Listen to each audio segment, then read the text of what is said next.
I'm in Georgetown and we're going to walk into the Rice Museum. Are about 36 square miles. Now, rice was grown very prolifically in this county because of the abundant supply of fresh water available from the 6 rivers in this county that could be used to flood the rice fields during the growing season. Because the more frequently you flood them, the better your crop will be, both in terms of quantity and in terms of quality. It's called the street, and that's where the slaves would have lived. And this whole operation is on a river because you need water. Here, but some to the Arabian Peninsula, India, West Coast of the United States, and South America. This journey to me is always interesting. The building was owned by Frank Kaminsky, actually.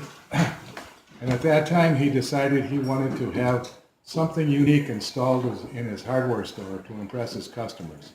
So he had these oval light wells installed.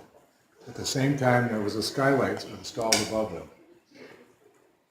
Now, I just wanted to show this unique cash register. Follow me as we go around to the other side.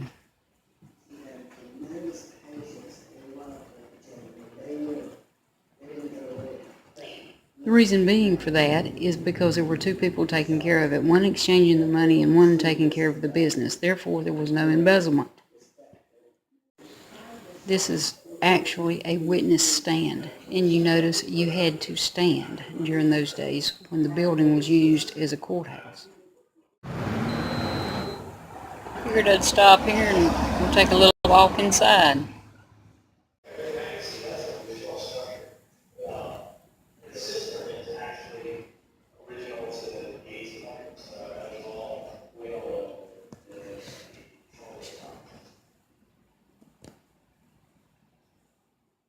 In addition to the duties of operating and maintaining the lighthouse keepers were involved in several life-saving missions for ships and boats that went around or ran into the nasty Civil War, you're going to hear the narrator say in the video that as they start to plant that first crop, you got to keep